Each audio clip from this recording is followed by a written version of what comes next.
বলতে মাথার অর্থাৎ করুটির মধ্যে আছে 29টা করুটির অস্থির মধ্যে মাথার খুলির অস্থি হলো 8টা। মাথার খুলির অস্থি কয়টা? 8টা। আর মুখমণ্ডল অস্থি হলো 14টা। তাহলে কয়টা হলো? 22টা। 8টা আর হলো 14টা, 22টা। এরপরে দুই কানের মধ্যে আছে হলো 3টা, এখানে 6টা। 3টা করে কি কি? Malleus, incus, stapes. আর এই স্টেপিস হলো আমাদের দেহের সবচেয়ে ছোট অস্থি। ঠিক আছে? তাহলে এক কানের মধ্যে যদি 3টা অস্থি থাকে, দুই কানে 6টা, এগুলোকে বলা হয় কর্ণাস্থি। এগুলোকে কি বলা হয়? কর্ণাস্থি। এরপরে একটা আছে হাইওয়েড অস্থি। এই যে টোটাল এই মেরুদণ্ডের কশেরুকার উপরে এখানে যে অস্থিটা আছে, যেটার মধ্যে টোটাল করুটিকা যুক্ত আছে, ওটার নাম হলো হাইওয়েড অস্থি। কি নাম?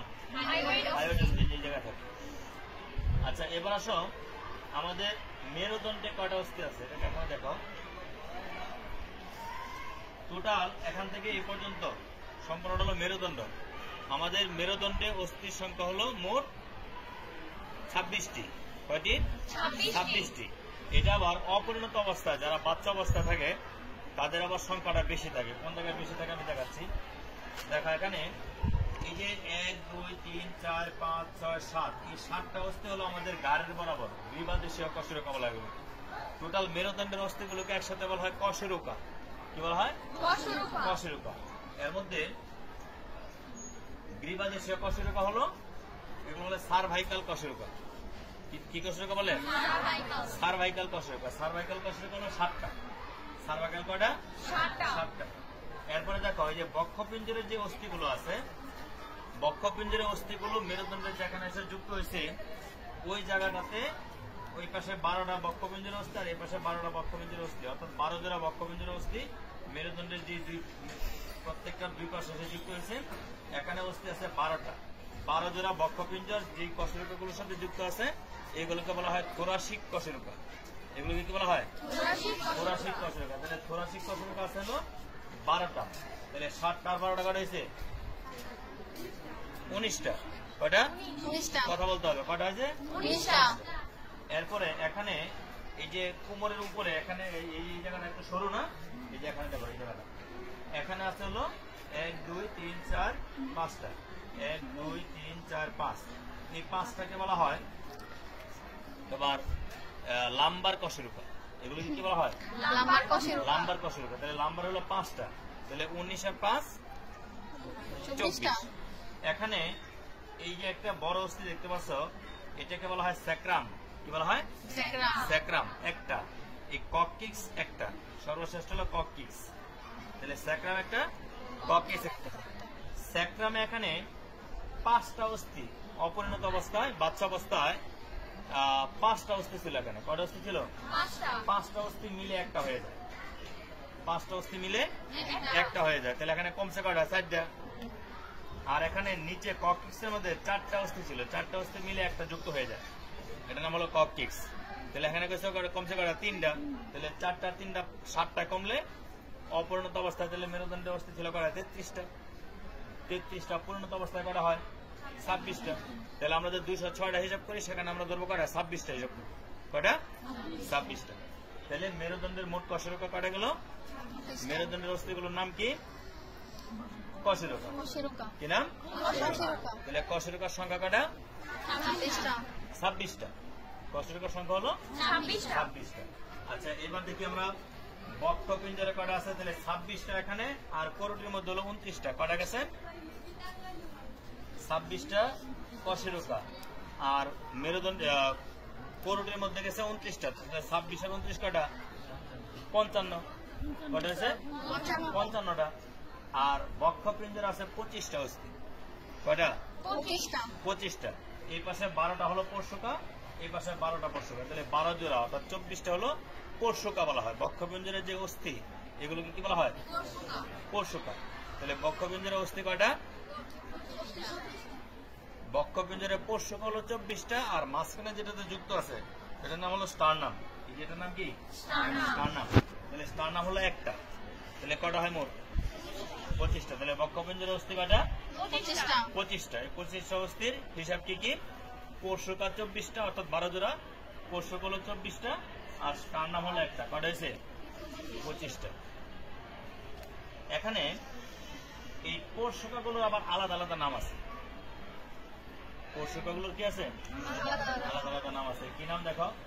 এই যে 1 2 3 4 5 6 7, এই 7 নাম্বার কোষকা পর্যন্ত সরাসরি স্টার নামের সাথে যুক্ত আছে, তাই না? 7 নাম্বার কোষকা পর্যন্ত কোথায় যুক্ত আছে? স্টার নামের সাথে। এদিক দিয়ে 7 নাম্বার পর্যন্ত স্টার নামের সাথে যুক্ত। এইগুলোকে বলা হয় আসল কোষকা। কি বলা হয়? আসল কোষকা। এরপরে 8 নাম্বার 9 নাম্বার 10 নাম্বার, এই তিনটা 7 নাম্বারটার সাথে এসে যুক্ত হয়েছে, তাই না? 7 নাম্বারের সাথে যুক্ত হয়েছে। এইগুলোকে বলা হয় নকল কোষকা। এই তিনটাকে কি বলা হয়? নকল কোষকা। আর লাস্টের দুইটা দেখো, এই যে 11 নাম্বার 12 নাম্বার, এই দুইটা হলো ভাসমান কোষকা বলা হয়। এই দুইটা কোনোর সাথে যুক্ত হয় না, স্টার নামের সাথে যুক্ত হয় না কোনোভাবেই। এই দুইটা উন্মুক্ত অবস্থা আছে মাসলের মধ্যে। তাহলে কি হয়? কয়টা হয় মোট? এই দুইটাকে বলা হয় তখন ভাসমান কোষকা। কি বলা হয়? ভাসমান কোষকা। তাহলে আসল কোষকা, নকল কোষকা, ভাসমান কোষকা। এটা এই যে এখানে আমাদের এখান থেকে এসে মেরুদণ্ড থেকে এসে এই পর্যন্ত এসে মুক্ত হয়ে গেছে। সামনের দিকে আসলে ঠিক আছে, পুনরায় তো ডেকে দেবো, সমস্যা না। এটা কি যে হইতো, অনেক কিছু হইতো। এটা এই পর্যন্ত কোনো না কোনো কাজেই দিছে। কারণ এই যে আমাদের যে বক্ষ গহ্বর এবং উদর গহ্বর, উদর গহ্বরের তো উদরের জন্য জায়গার দরকার। এখানে যদি পুরোটাই তোমার এই বক্ষ পিঞ্জর দিয়ে ঢেকে যায়, তাহলে উদর তো ঠিক মতো আপ ডাউন করতে পারবে, ঠিক আছে? সমস্যা অনেক হইতো। এরপরে দেখো, তাহলে এখানে গেছে 25টা, আর হলো আগে হিসাব করছি 55টা। তাহলে কটা হয়েছে? 55 আর হলো 25, কটা হয়? 80টা। তাহলে আমি অক্ষীয় কঙ্কাল 80টার হিসাব ঠিক মতো পাইছি? কথা বলো না ছেলেরা, কথা বলো না কেন? এগার দিকে ভিডিও ধরো। অক্ষীয় কঙ্কাল 80টার হিসাব পাইছি তো নাকি? এবার আসো উপাঙ্গীয় কঙ্কাল গুলো দেখি। উপাঙ্গীয় কঙ্কালে 2 হাতে হলো 30টা করে 60টা, 2 পায়ে 30টা করে 60টা, কটা হলো? 120টা। আর এখানে বক্ষ অস্থিচক্র হলো 4টা, আর এখানে শ্রোণী অস্থিচক্র হলো 2টা, 6টা। তাহলে 120 আর 6 126 নাকি? আর আগে ছিল কটা? 80 আর 126 কটা হয়? মিলছে? তাহলে এই আমরা যে উপাঙ্গীয় কঙ্কাল 126টার নামগুলো বলে দিই। এই যে সামনের দিকে 2টা অস্থি আছে, এই যে এখানে তোমরা দেখো না, যারা অস্বাস্থ্যকর, অস্বাস্থ্যকর বলতে যাদের শরীরে মাংসের পরিমাণ কম, তাদের 2টা এখানে খুব ভেসে থাকে, তাই না? হ্যাঁ, ক্লেভিকল। এই 2টার নাম কি? ক্লেভিকল। এই পাশের 2টার নাম হলো ক্লেভিকল। এরপরে পিছনের দিকে দেখো, ক্লেভিকলের পিছনে পিঠের দিকে একটা অস্থি আছে না, চ্যাপ্টার ত্রিকোণাকার, এটার নাম হলো স্ক্যাপুলা। তাহলে স্ক্যাপুলা 2 পাশে 2টা, ক্লেভিকল 2 পাশে 2টা, কয়টা হলো? 4টা। এগুলো আমাদের বক্ষ অস্থি চক্রের অংশ। এগুলোকে বলা বক্ষ অস্থি চক্র। কি বলা হয়?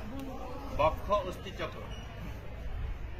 এরপর এখানে দেখো, শ্রোণী অস্থি চক্রে এখানে এই পাশে এখানে 3টা হাড় ছিল। কয়টা হাড় ছিল? 3টা। Ilium, ischium, pubis.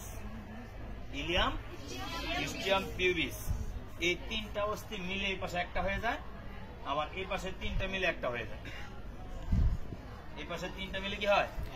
একটা হয়ে যায়। এই পাশে 3টা মিলে, এগুলো এই অস্থিগুলোকে তখন একত্রিত হয় যখন, এগুলোকে হিপ বোন বলা হয়। হিপ বোন।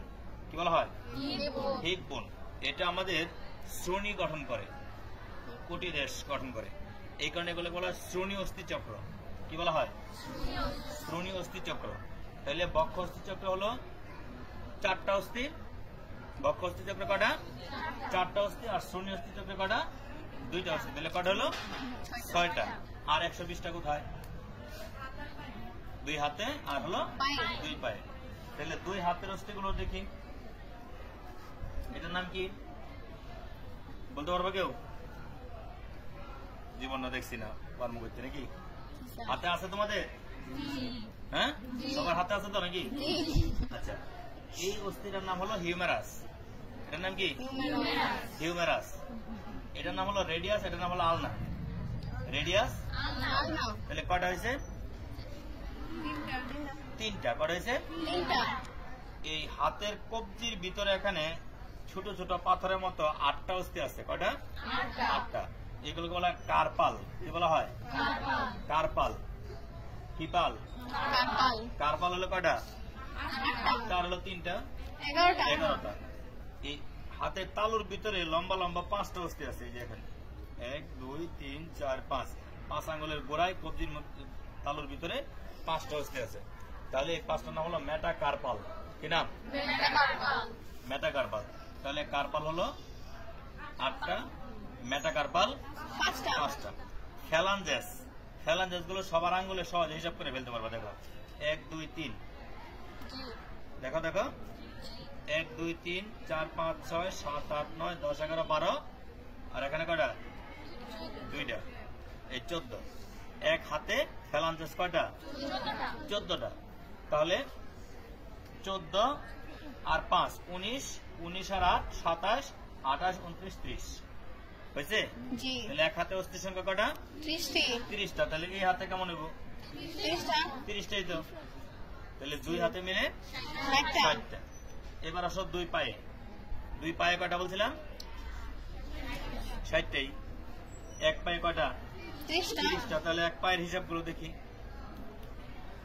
এটা হলো মানব দেহের সবচেয়ে বড় অস্থি। মানুষের দেহের সবচেয়ে বড় অস্থি নাম কি? ফিমার। নাম কি? ফিমার। তাহলে ফিমার কয়টা? এক পায়ে একটা। আমরা এক পায়ের হিসাব করি, তাহলে তো 2 পা বের হয়ে যাবে। এক পায়ে ফিমার কয়টা থাকে? একটা। Tibia fibula. কি নাম? Tibia fibula. তাহলে টিবিয়া একটা, ফিবুলা একটা। তাহলে কটা হয়েছে? 2টা। আর এখানে ফিমার একটা। কটা হয়েছে? 3টা। এই যে হাঁটুর মধ্যে দেখো এখানে এই যে গোল একটা আছে না? হ্যাঁ, এটার নাম হলো পেটালা। এটার নাম কি? পেটালা। তাহলে পেটালা কয়টা? একটা। পেটালা কয়টা? একটা। তাহলে ফিমার একটা, টিবিয়া একটা, ফিমার, টিবিয়া, ফিবুলা, পেটালা। কটা হয়েছে? 4টা। এই পায়ের গোড়ালির এখানে 7টা অস্থি আছে। হাতের কবজির এখানে ছিল 8টা, পায়ের এখানে কটা হবে? ওই যে এখান থেকে একটা উপরে উঠে গেছে না? তাহলে এখানে কটা হবে? 7টা। এইটার নাম হলো টার্সাল। কি নাম? হাতের গুলোর নাম ছিল কার্পাল, পায়ের গোড়ালির এখানে নাম কি? টার্সাল। তাহলে টার্সাল কয়টা? 7টা। টার্সাল কয়টা? 7টা। মেটাটার্সাল, ওই হাতের নামগুলো ছিল মেটাকার্পাল, পায়ের গুলোর নাম কি হবে? মেটাটার্সাল। তাহলে মেটাটার্সাল হলো 5টা। এই যে 1 2 3 4 5, মেটাটার্সাল 5টা।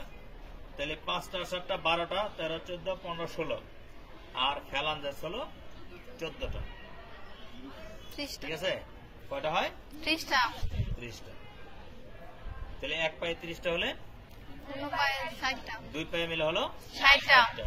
তাহলে 2 পায়ে 60টা, 2 হাতে 60টা, 120টা। বক্ষস্থ চক্র 4টা, শনিস্থ চক্র 2টা, 6টা, 126টা। আর হলো অক্ষীয় কঙ্কাল হলো 80টা। এ হলো 126টা।